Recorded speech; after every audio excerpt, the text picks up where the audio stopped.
Salut à tous, on se retrouve aujourd'hui pour parler du Real Madrid en ce mardi 1er novembre et on commence tout d'abord avec la rencontre avant-hier entre l'équipe madrilène et l'équipe de Girona et on peut voir que le Real Madrid accroché à domicile un partout contre cette équipe promue de Girona. Donc Vini Junior, l'unique buteur côté madrilène, on pensait que le plus dur était fait de marquer ce premier but, pas du tout, une égalisation sur penalty à la 80e minute de Stuani, un penalty qui fait beaucoup parler parce qu'il n'y aurait pas dû avoir penalty pour cette équipe de Girona, on va en parler là dans quelques instants. Donc tout d'abord les statistiques de cette rencontre où le Real Madrid, ça a été comme un Real Madrid endormi contre cette équipe de Girona, mais bon, le Real Madrid a quand même dominé cette équipe de Girona, donc plus de 19 tirs, 6 tirs cadrés, 1 but, alors que l'équipe de Girona, donc c'est 2 tirs cadrés, 1 but efficace, ils ont inscrit ce but sur penalty. Bon classement, c'est pas catastrophique vu que le Real Madrid est toujours en tête, mais le Real Madrid maintenant a plus qu'un point d'avance sur le FC Barcelone qui s'est imposé ce week-end à 32 points pour le Real Madrid, 31 points pour le Barça. Donc voilà, c'est la lutte bien sûr entre les deux gros clubs espagnols pour ce titre de champion d'Espagne. Il reste encore beaucoup de matchs, on est seulement à la 12e journée, il y a 38 journées de Liga en tout. Donc c'est vrai que cette équipe de Girona, les gars, c'est souvent une équipe quand même qui arrive à gêner énormément à cette équipe madrilène. Donc avant-hier, un partout. En 2019, le Real Madrid s'est incliné à domicile contre Girona 2-1, ou même en 2017 une victoire à Girona 2-1 contre le Real Madrid. Donc voilà, c'est pas fou quand même ces dernières confrontations contre cette équipe promue de Girona. Et ils ont inventé le penalty en une du journal Marca, c'était la version d'hier en haut. On peut voir voilà cette affaire de penalty, les gars, qui fait beaucoup parler. Ancelotti l'a dit, je n'aime pas parler des arbitres, la première situation est assez claire, il n'y a pas penalty car il ne prend pas le ballon avec sa main gauche est dans une position étrange mais il ne touche pas le ballon avec sa main. Le penalty a été inventé, voilà ce que dit Carlo Ancelotti par rapport à ce penalty. Je vous montrerai tout à l'heure la photo, l'action en gros du penalty. Et Michel, l'entraîneur de Girona, l'a dit, je pense que le but de Rodrigo était correct. La règle dit que si le gardien met sa main, il y a faute, mais la règle devrait être révisée car pour moi il y a but. Donc ça c'est un autre problème d'arbitrage où le Real aurait dû marquer un autre but avec Rodrigo. Ce but a été refusé par l'arbitre. Deux erreurs d'arbitrage quand même dimanche. Toujours avec Ancelotti, il faut montrer de la force sur le terrain avant la Coupe du Monde. On a 2 matchs à domicile puis à l'extérieur contre le Rayo. On va bien réagir. Il a également dit les matchs sont compliqués. Contre toutes les équipes, avoir des difficultés est normal. Il y a beaucoup de matchs trop. On n'a pas le temps de récupérer complètement. Je ne vois aucune équipe jouer un football spectaculaire. Tout le monde souffre par rapport à cette... par rapport à tous ces matchs, voilà, tous les 3 jours il y a un match et bien sûr il y a un moment le physique des joueurs dit stop, bien sûr, voilà, tu n'as pas le temps de récupérer à 100%, il y a les entraînements plus, il y a les voyages des fois souvent loin, donc c'est compliqué actuellement vu qu'à cause de cette Coupe du Monde, c'est pour ça qu'il y a beaucoup de matchs qui ont dû être joués avant et après bien sûr cette Coupe du Monde. Toujours avec Ancelotti, tout d'abord il parle de mercredi, donc demain nous avons la possibilité de terminer premier du groupe. L'objectif avant la pause pour la Coupe du Monde est d'être premier en Ligue des Champions et leader de la Liga. Bon, pour l'instant c'est ce qui est le cas, mais il reste encore 3 matchs. Et pour finir avec Ancelotti, on n'est pas au niveau où on était la semaine dernière. On a eu des problèmes cette semaine, joueurs blessés, joueurs qui se sont peu entraînés, absence de Tchouaméni. On joue beaucoup de matchs, l'équipe est fatiguée. C'est un moment difficile cette période juste d'avant Coupe du Monde. Et sur le site officiel du Real Madrid, donc c'est marqué les décisions controversées des arbitres empêchent le Real Madrid de gagner. Comme j'ai dit, ça fait énormément parler. Il y a énormément de problèmes d'arbitrage, on sait dans le football, mais vraiment du côté de Madrid, il y en a énormément. Le Real Madrid aurait dû s'imposer 2-0 contre l'équipe de Girona, du coup un partout. Et voilà, l'action qui fait beaucoup parler, c'est le penalty obtenu par Girona sur cette main de Marco Asensio où le ballon touche sa poitrine avant de rebondir sur sa main. Donc il faudrait que le ballon touche directement la main pour qu'il y ait penalty. Donc là ça a ricoché, donc normalement il n'y a pas penalty. Souvent il y a des cas de figure comme ça et l'arbitre ne siffle pas penalty, et là il a sifflé penalty. Donc gros point d'interrogation. Bon, après Marco Asensio il est fautif, c'est qu'il met comme sa main. Enfin, il lève sa main et ça, il ne doit pas le faire. Il ne doit pas lever sa main comme ça dans la surface de réparation parce qu'il sait que ça peut être synonyme de penalty, ce qui a été le cas. Donc lui, il a dit une définition de la main qui nous explique en début de saison incroyable qu'aujourd'hui. Donc il a réagi, bien sûr, Marco Asensio, par rapport à ce penalty qui n'aurait pas dû être donné pour cette équipe de Gérone. Et l'autre action qui fait beaucoup parler, c'est sur le but de Rodrigo. En toute fin de match, c'était à la 88e minute où le gardien de Gérone ok, il a la main sur le ballon, mais il n'a pas le ballon sous lui, hein, vraiment voilà, sur son torse. Et du coup, Rodrigo tire et ça fait but juste après. Même lui pensait marquer, puis du coup, bah non, parce que l'arbitre dit qu'il y avait faute. Et pour moi, ce but était valable. Donc but valable et penalty normalement où il ne devait pas avoir. Donc comme j'ai dit, hein, le Real Madrid aura dû s'imposer 2-0. Du coup, score final 1 partout. Vini Junior, lui, il a été buteur. Hein. Vini Junior, quelques photos hein, du crack Vini Junior. C'est déjà son 6e but cette saison en Liga. Il est le meilleur buteur hein, du championnat en tant que joueur du Real Madrid, ex aequo avec Fede et Valverde, un 6 pour les deux. On peut voir que Benzema a 5 buts. Bon, après, il est loin par rapport à la première place si on prend toutes les équipes de Liga, vu que c'est Lewandowski hein, qui a 13 buts. Mais voilà, félicitations à Valverde, Vini Junior. Et toujours avec Vini, donc là c'était 6 buts, c'était en Liga, mais toute compétition confondue. Si on rajoute la Super Coupe d'Europe et la Ligue des Champions, bah, ça fait 9 buts et 5 passes décisives hein, pour Vini Junior cette saison, hein, totalement prêt pour la Coupe du Monde. Hein. Le joueur brésilien, donc il a marqué sur une passe D de Fede Valverde. Ça m'a fait penser un petit peu au but de la finale de la Champions League, hein, c'était le même scénario. Rodrigo, qu'est-ce que je dis Rodrigo Valverde, passe D hein, pour le but de Vini Junior. Ça a été le même cas hein, avant-hier hein, contre l'équipe de Gérone. Et Fede Valverde est impliqué dans 10 buts du Real Madrid cette saison, toute compétition confondue. 7 buts et 3 passes D pour le joueur uruguayen. On a tout donné jusqu'à la dernière seconde, hein, c'est vrai que mais ça n'a pas suffi. Hein, voilà, le Real Madrid concède le match nul. Hein, et Dani Carvajal l'a dit, l'équipe, enfin l'arbitre plutôt, a considéré qu'il y avait main et penalty. Donc nous n'allons pas nous plaindre. Hein, il est temps de continuer et d'aller de l'avant. Nous n'avons pas réussi à gagner. Nous devons corriger les erreurs d'aujourd'hui. Nous sommes toujours leaders et nous devons maintenant penser à la finale de mercredi, demain. Voilà. Même si le Real Madrid est déjà qualifié, hein, demain c'est la première place qui se joue. Hein. Et toujours avec Dani Carvajal, n'importe quelle équipe aimerait être dans la situation et la position dans laquelle nous sommes. Ce n'est pas si mal. Hein, voilà, premier de Ligue des Champions et premier actuellement de Liga, malgré le match nul. Voilà. Ça va plutôt bien actuellement hein, du côté de Madrid. Thibaut Courtois, il a dit en seconde période avec le 1-0, on pense que l'on va gagner. Mais ensuite, il y a pénalty et malheureusement, nous n'avons pas pu réagir. En plus, ce pénalty a été obtenu en fin de match à la 80e. Donc, c'était compliqué après, bien sûr, hein, de réagir hein, vu qu'il restait peu de minutes. Hein.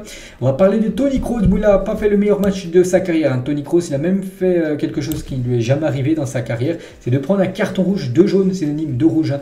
Après plus de 740 matchs, il n'avait jamais reçu de carton rouge. Bah, voilà. Toni Kroos sera suspendu pour le prochain match. Hein. Deux fautes stupides, on va dire, de Toni Kroos. Peut-être parce qu'il savait qu'il n'était pas dedans. Hein. Il n'était pas super bon contre Gérone. Du coup, des fautes d'agacement, on va dire. Hein. Et du coup, deux jaunes. C'est synonyme de rouge. Hein. Donc, voilà. Normalement, il devrait être suspendu un match.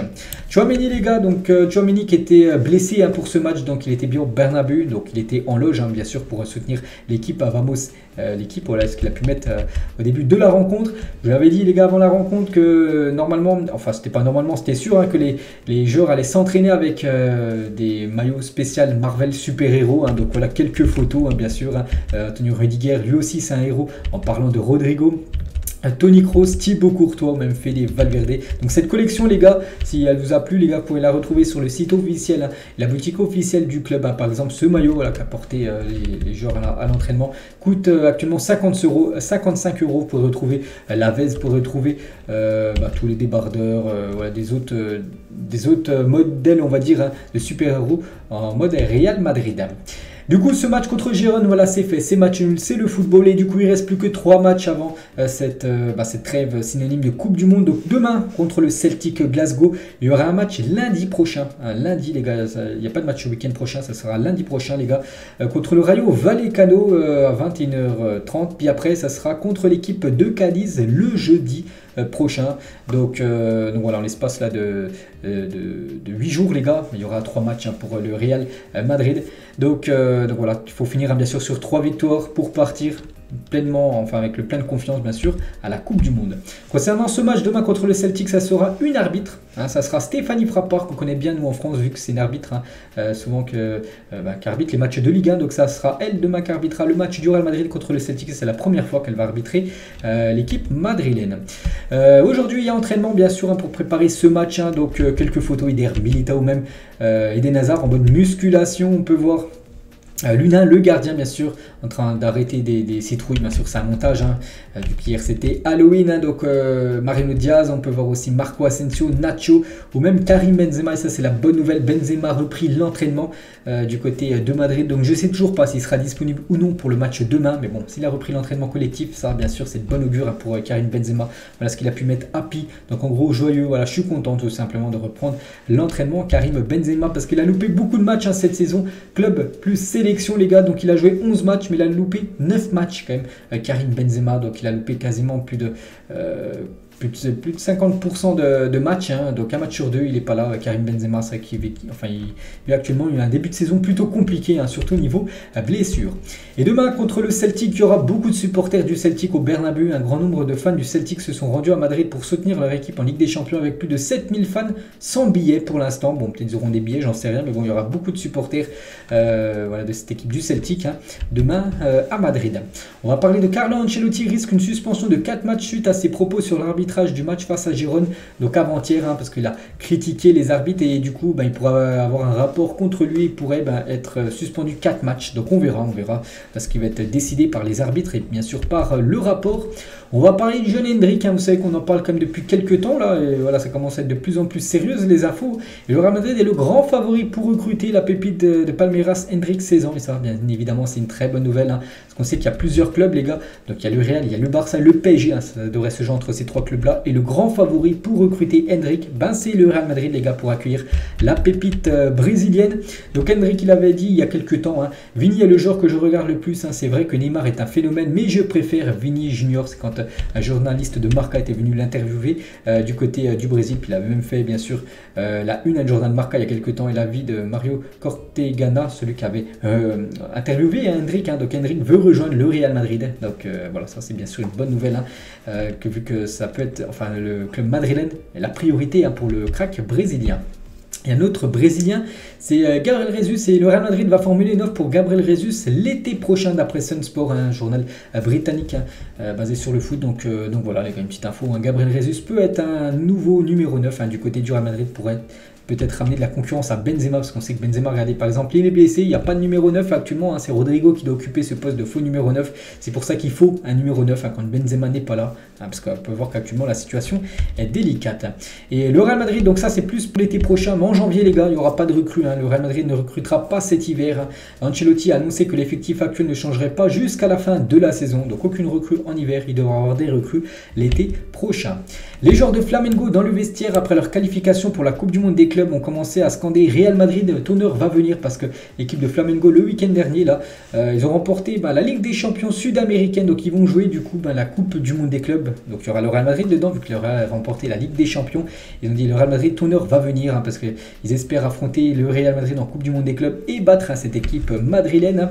Philippe et Luis les gars, après la qualification de Flamengo au Mondial des clubs, une revanche contre le Real Madrid.